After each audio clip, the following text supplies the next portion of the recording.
Hey everyone, thanks for watching.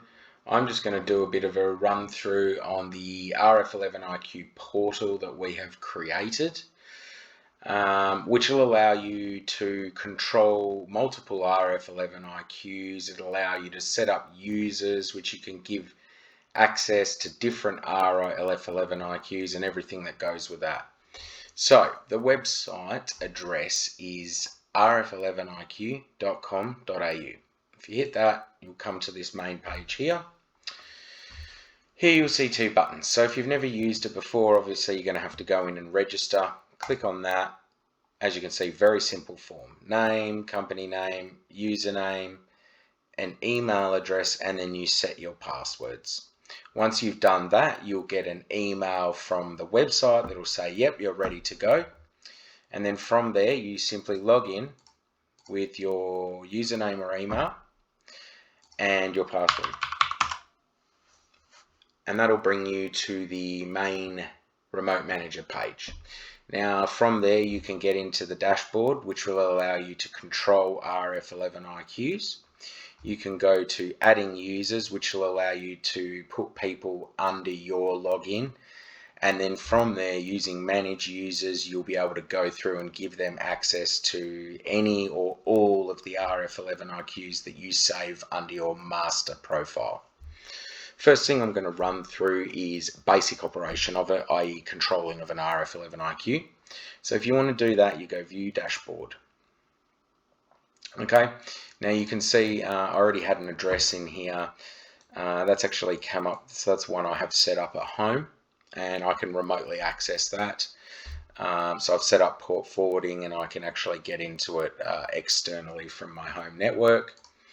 You'll see there the address is HTTP, so you use http:// for everything, and then the address.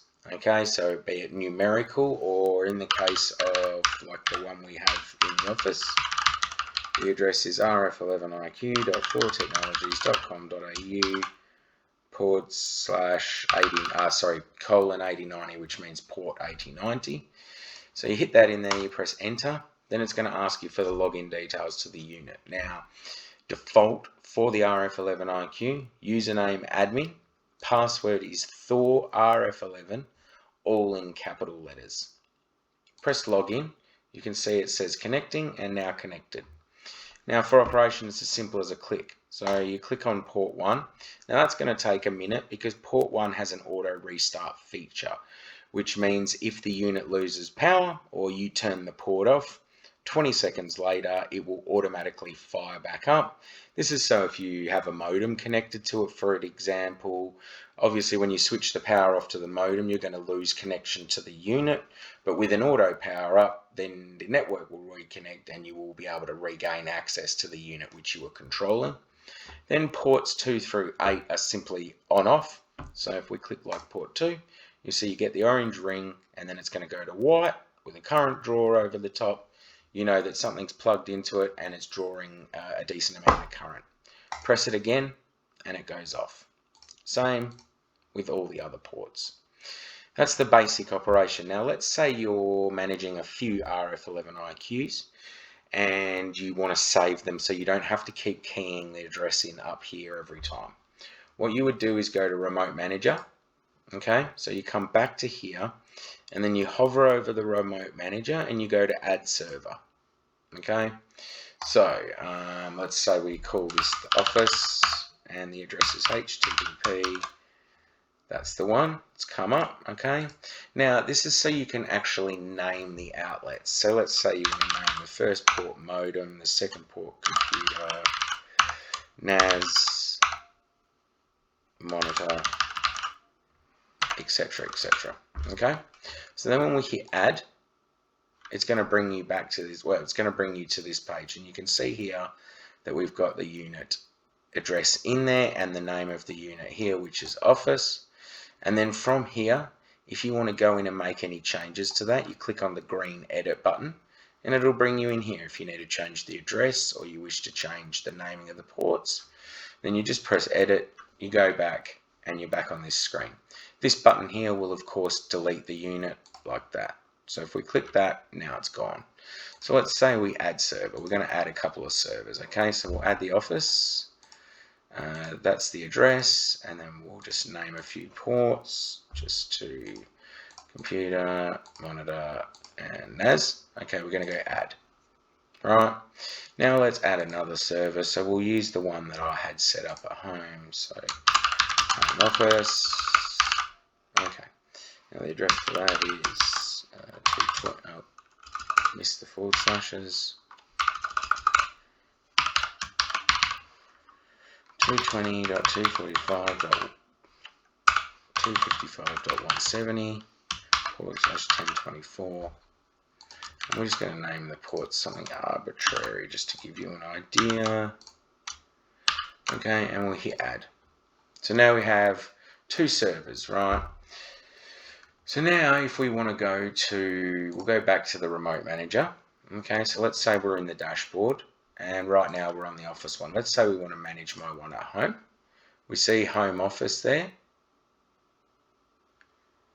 We go connect to this server. You'll see it populates the address in there. And you can see there's the naming of the ports, A, B, C, and D, as we name them. And you can see now that it's set connected, and I have control of the unit there. Let's say we want to go back to the office one, so we go connect to this server.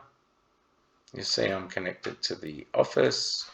Just hit enter. It's going to ask for the details again, and then you can see we're connected to the office, and you can see our labeling there: computer, monitor, and NAS and modem, as we labeled them.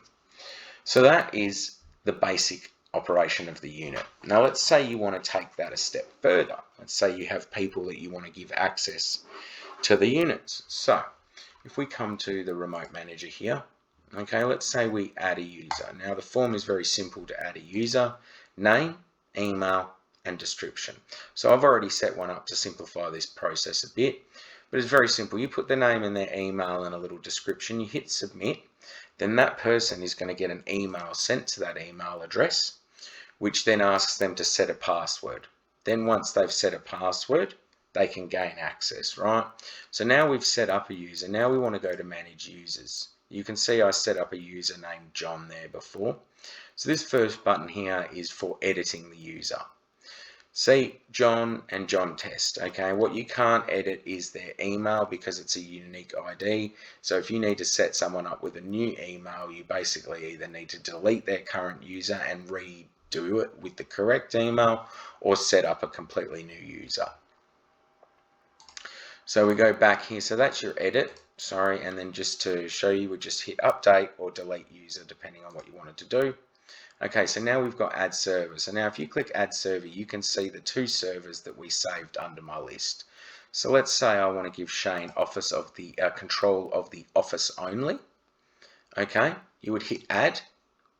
Okay, so now that's under Shane's list, right? So now if I go to manage servers, you'll see that Shane has that under his list, which I can delete out from his list, or I can add servers back in.